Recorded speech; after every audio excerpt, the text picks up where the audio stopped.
this design of stem for cantilever retaining wall. Okay, now here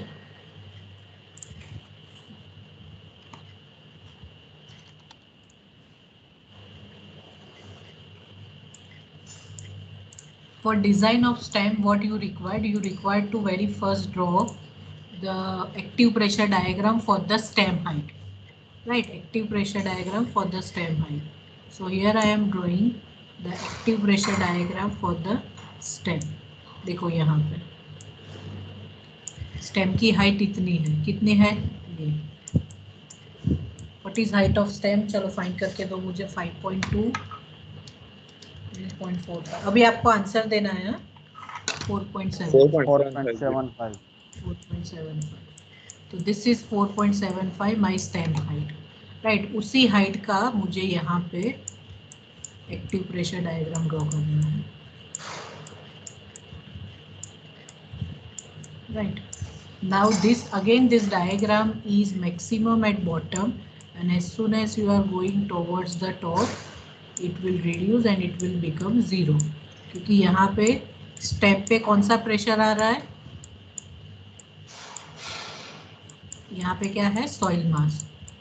So soil mass will lead the force to the stem part, right? Now this stem is fixed at this location, यहाँ पे, क्योंकि यहाँ पे base slab है, तो base slab will behave as a support for the stem, ठीक है। और यहाँ पे वो फ्री है, तो this stem is behave like a cantilever which is fix at bottom and free at top, right. Fix at bottom and free at top, तो वे ये ऐसा है, यहाँ से फिक्स है और यहाँ से ये फ्री है,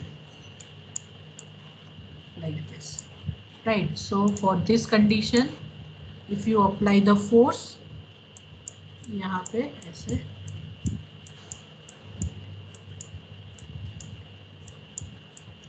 सॉइल का जो प्रेशर आएगा वो, then what will happen, your stem will move like this, right? So if it move like this, then at this region that will be the tension, at this region there will be the compression, right? And if I draw the length view of my retaining wall or the stem,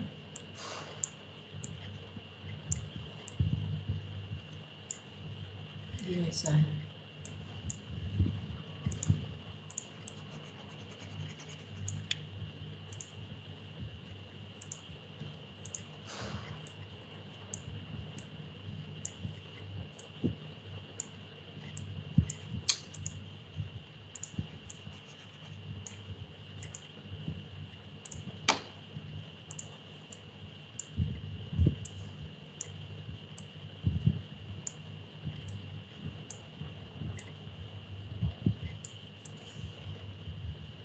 right? So this is the length view.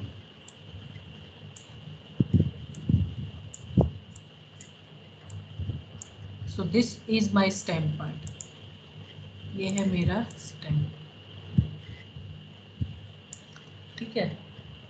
तो यहाँ पे कितने कितने reinforcement आएंगे, main reinforcement will be provided vertically, right, as I have shown the video also. याद है आप सबको video? Yes, ma'am. So the main reinforcement in the stem are to be provided vertically place होते हैं सब reinforcement. This is called the tension zone. यहाँ पे ये tension zone है और ये है मेरा compression zone, right? तो मतलब ये this is tension zone and this is compression zone in section. और लेंथ व्यू में ये पूरा जो लेंथ में जाएगा, ये साइड का राइट साइड का टेंशन, लेफ्ट साइड का कंप्रेशन। तो main reinforcement is to be provided at the tension side, यहाँ पे वर्टिकली, हाँ वर्टिकली प्लेस्ड। तो इसकी डिज़ाइन हमें अभी करनी है, और जहाँ जहाँ पे कंप्रेशन है, कंप्रेशन कहाँ पे है, लेफ्ट साइड पे कंप्रेशन है, वहाँ पर भी वर्टिकल रेनफोर्समेंट आएगी, right, but that vertical reinforcement will B minimum, जो स्लैब में प्रोवाइड करते हैं उतने ही प्रोवाइड करने हैं। Also as this is vertical reinforcement, horizontal reinforcement are also to be provided in stem। तो स्टेम में ये ऐसे भी रेनफोर्समेंट आएगी थ्रू आउट द लेंथ के लेंथ जितना है उसके पैरेलल भी रेनफोर्समेंट आएंगे। सो this is also called the reinforcement, but this reinforcement will be provided minimum steel,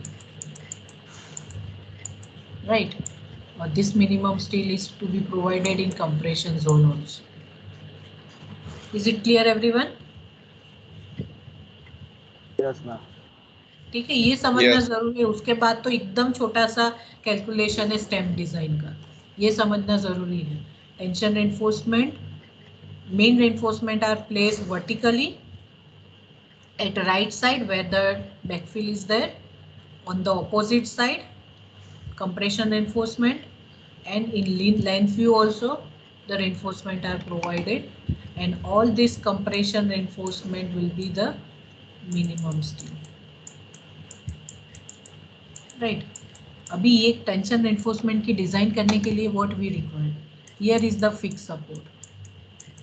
तो फिक्स सपोर्ट और ये फ्री सपोर्ट है, तो मैक्सिमम मोमेंट कहाँ पे आएगा? At this point. If you remember in my last lecture I have mention this point as B point, right? So at B point you required to find the moment. यहाँ पे आपको moment find करनी है क्योंकि fix point पे moment आएगी, right? Now here ये तो पहले स्टेम डिजाइन के लिए you required to draw the height of the stem pressure diagram. So this is called the active pressure diagram for stem। ये याद रखना, जब स्टेबिलिटी एनालिसिस करते हो तो एक्टिव प्रेशर फुल हाइट का होता है, but for the stem design you required to draw only the height of the stem. अभी ये वैल्यू क्या होगी मेरी? के गामा इंटू एच, और एच यहाँ पे क्या है? H is 4.75 metre. Clear everyone? Now due to this, ये है, ये ट्राइंगल है, तो ट्राइंगल का रिजल्टेंट फोर्स कहाँ पे आएगा? उसके सीजी पे। तो ये हो गया मेरा एक्टिव प्रेशर। एक्टिव प्रेशर कहाँ लग रहा है? मेरे सीजी पे। सीजी क्या होगा ट्राइंगल का? h/3। और ये फोर्स वर्टिकल मेंबर है, तो फोर्स क्या होगा? Horizontal. Horizontal force into vertical distance, that will give the moment into the stem part. So the moment in stem is equal to PA into h/3। चलो, is there any doubt? No, ma'am. Right? No, ma'am. Okay, so I am writing over here that moment at base of stem M is equal to PA into h/3। चलो, what is PA? Half K gamma into h square into h/3। I am not going into how this equation comes, okay, right? वो तो हमने आगे देख ही लिया है video में। चलो, tell me what is K? क्या था हमारा K? 0.33। What was gamma?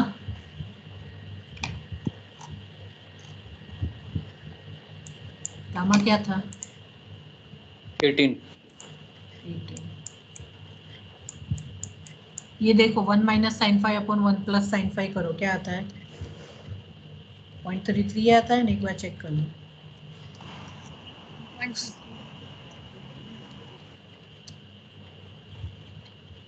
And height क्या है? 4.75। ये क्यूब कर देती है, डिवाइड बाई 3। चलो फाइंड करो moment at base of the stem. Quickly.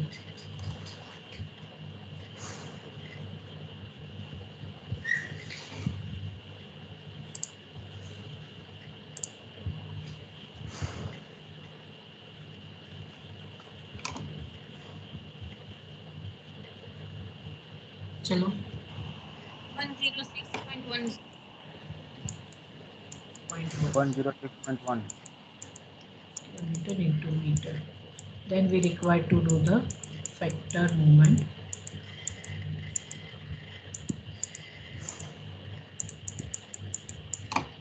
MU. So 1.5 into 106.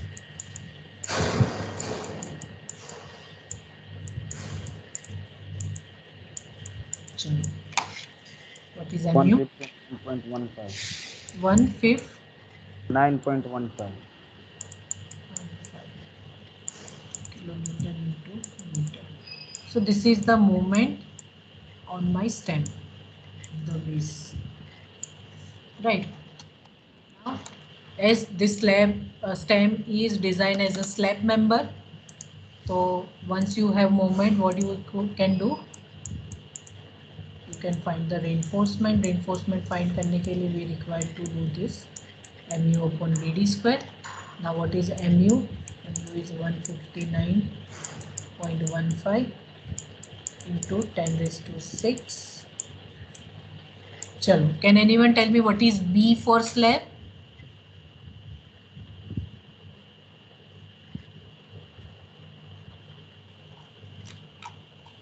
Stem की डिजाइन कर रहे हैं, स्टेम ये है, ऐसा है आपका स्टेम,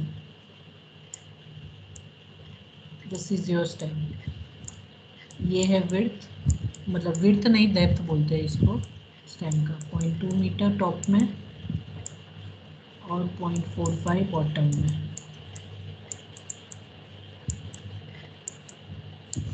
और ये पूरा लेंथ में जाएगा आपका ऐसा।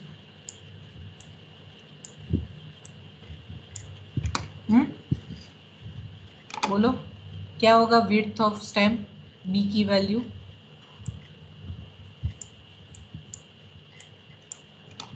स्लैब में बी क्या लेते थे आप?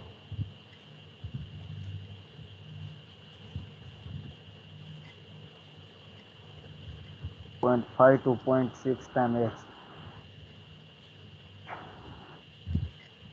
अरे नहीं, वो विड्थ नहीं, सी MU अपॉन BD स्क्वायर जब करते हैं तो ये BD स्क्वायर क्या होता है, जो भी मेंबर की डिजाइन कर रहे हो उसका क्रॉस सेक्शन, B मतलब विड्थ ऑफ बेस स्लैब नहीं लेना है हमें। ये स्टेम का विड्थ क्या होगा?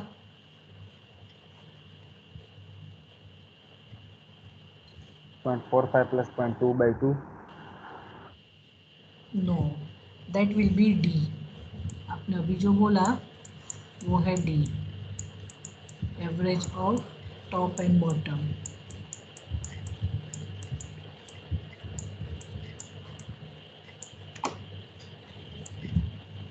B क्या होगा? Do you know what is length of stem? 4.7. Length of stem, length of retaining wall दिया है आपको? लेंथ मतलब ये डायरेक्शन में कितना है ये लेंथ? मैम वो तो 1 मीटर लेना पड़ेगा। हाँ तो वही है, B इज इक्वल टू 1 मीटर, वही तो मैं पूछ रही हूँ। जब भी आपका एलिमेंट लेंथ वाइज हो, लेंथ डायरेक्शन में, then B will be 1 metre. Is it clear everyone? Yes ma'am. ठीक है, जैसे स्लैब में भी हम 1 मीटर क्यों लेते थे, because slab is also length element, which इसकी लेंथ x में भी है, y में भी है। Clear? So B will be 1 metre. चलो ये डिफाइन करो, 0.45 0.325 metre.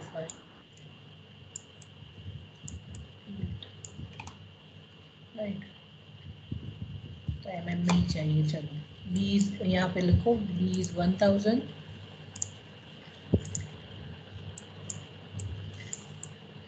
and small d is 325 square. चलो फाइन करो. 1.5067. 1.506. 07. चलो 1.507. Right. So this is my moment. Always remember mu upon B D square का तो ये बी और डी क्या लेना है, जो भी मेंबर की डिजाइन करते हो उसका क्रॉस सेक्शन आता है. राइट. चलो once you have mu upon B D square what you require to do, you require to open SP16. ऐसे स्लैब में डिजाइन करते थे हम. SP16 कौन सा ग्रेड है हमारा ये डिजाइन में, देखा कौन सा ग्रेड है डेटा में. कंसिडरिंग M20 1.506 FE415, तो 1.506 1.506. So we'll take FCK20 FY415 और ये है हमारा 1.506, तो 506, so 1.50. हम हायर साइड पे चले जाएंगे, कोई बात नहीं. So 1.55. For 1.55 the percentage still is 0.477. Is it clear everyone? Yes, ma'am. See, ये recording नहीं चल रहा है, हाँ? Recording video नहीं है. I am giving you the exercise. So you require to give me the answer. So for M20 FE415 percentage PT is equal to, slab की design भी इस तरीके से हमने की थी, वन वे स्लैब की डिजाइन. Yes, ma'am. बीम और स्लैब स्टोन सेम ही है. फ्रॉम SP16 में से हमने ये लिया. चलो अभी what is minimum percentage of steel for stem. PT minimum slab में क्या होता है. Ma'am, HYSD is 0.12. Yes, Mild steel. HYSD is 0.12 and mild steel is 0.15. Right, Yes. this is HYSD. तो minimum percentage PT minimum for slab is 0.12. तो यहाँ पर ही आपको ये चेक कर लेना है that your actual percentage steel is more than the minimum. Clear everyone? Yes, ma'am. Remember this stem, heel and toe design is as per slab design. हम ये slab की डिजाइन कर रहे हैं. So now you have this PT. Now you can find AST. So AST is equal to PTBD upon 100.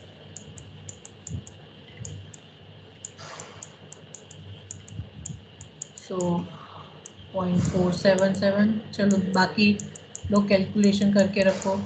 Into 1000 into 325 divide by 100.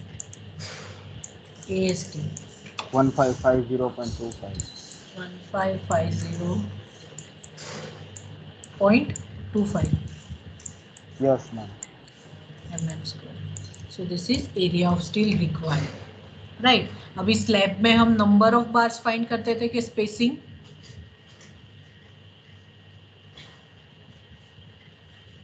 Slab में हम number of bar find करते थे कि या स्पेसिंग फाइंड करते थे. स्पेसिंग. बराबर. क्यों स्पेसिंग? बिकॉज लेंथ हमें पता नहीं होता है, तो हम स्पेसिंग फाइंड करेंगे और जितनी भी लेंथ होगी उसमें वो स्पेसिंग के हिसाब से रेनफोर्समेंट प्रोवाइड करेंगे. Right. So here also we will going to find the spacing. तो स्पेसिंग के लिए टेबल नंबर 96.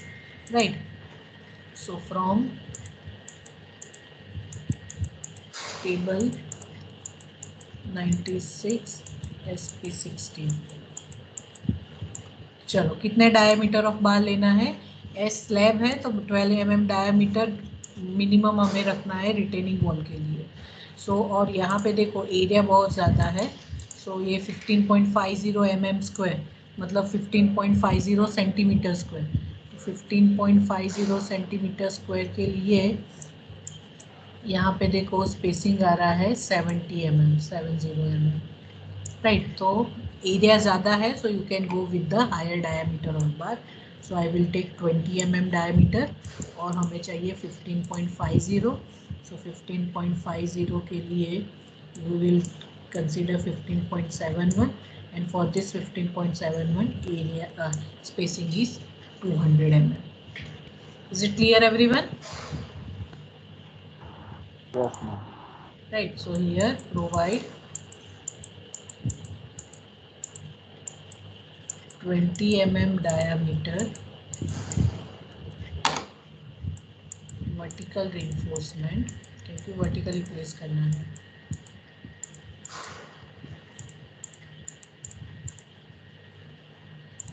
एट स्पेसिंग कितना है 200 mm centre to centre. Clear everyone? Yes, ma'am. Right, तो हमने ये रेनफोर्समेंट फाइंड कर ली है यहाँ पे।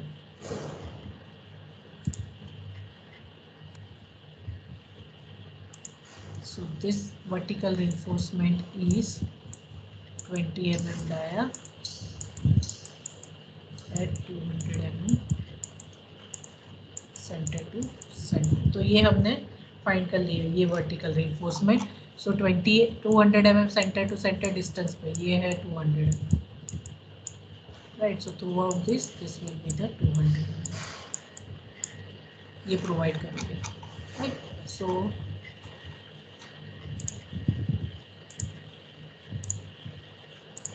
आई एम जस्ट सेपरेटिंग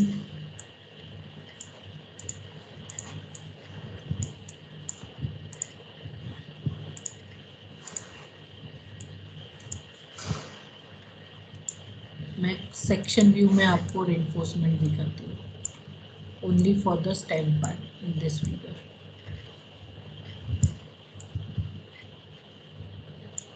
तो ये वर्टिकल रेनफोर्समेंट कैसे होंगे इस टाइम, ये जो हमने ये वो वर्टिकली प्लेस करते, तो vertically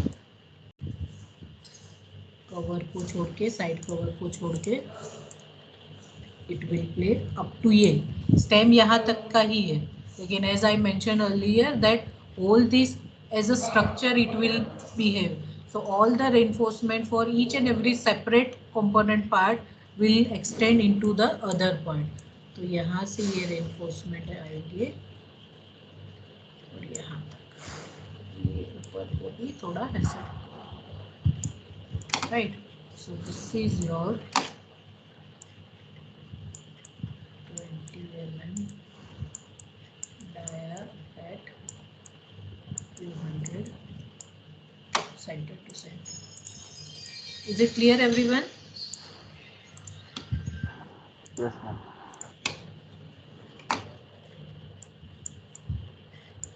So 20 mm dia at 200 mm center to center. चलो, अभी मैंने क्या बोला था आपको कि ये कंप्रेशन, ये टेंशन साइड है, हमें कंप्रेशन साइड पे भी रेनफोर्समेंट प्रोवाइड करना है, तो हमें यहाँ पर भी रेनफोर्समेंट प्रोवाइड करना है वर्टिकली, राइट।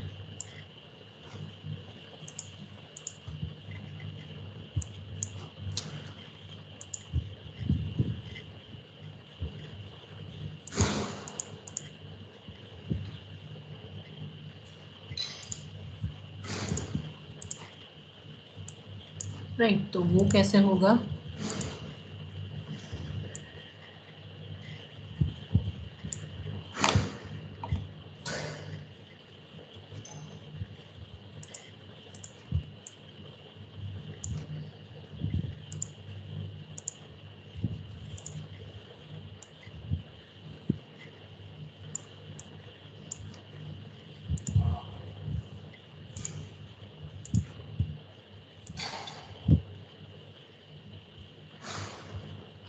Like this. और मैंने आपको क्या बोला कि ये तो वर्टिकल है, हॉरिजॉन्टल में भी प्रोवाइड करना है थ्रू आउट द लेंथ। ये है आपका लेंथ व्यू, ठीक है, तो हॉरिजॉन्टल में भी प्रोवाइड जब करोगे आप तो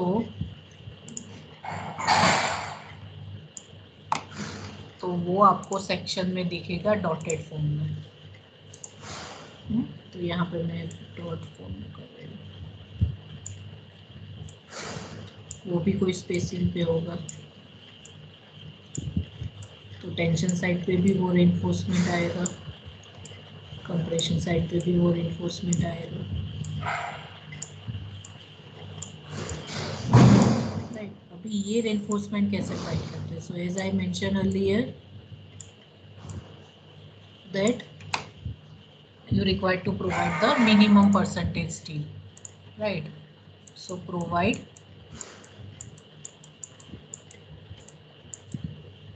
minimum reinforcement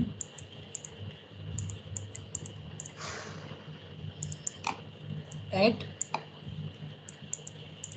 compression side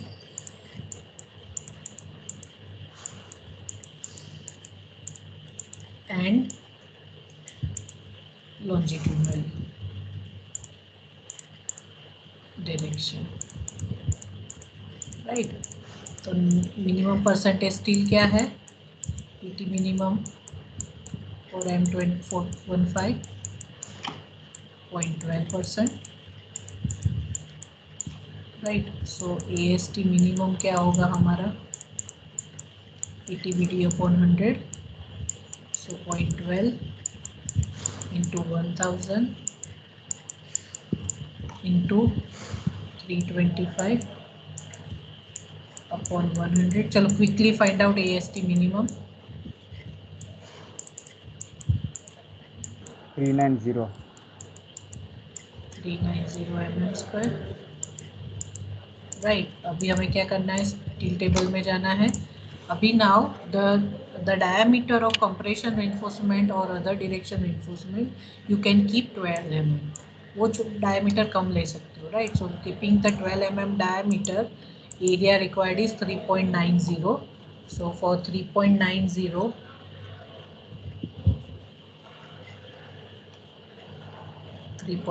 exit over here, the distance is 29, so 290 mm.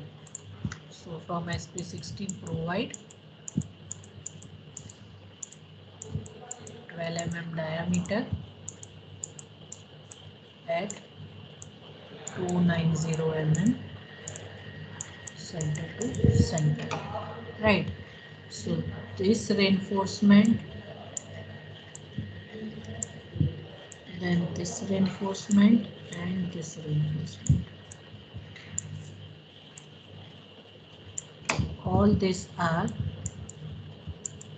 12 mm dia at 290 mm center to center. Is it clear everyone? Yes ma'am. ठीक है, तो ये है आपकी स्टेम की डिजाइन। इजी, एकदम इजी है।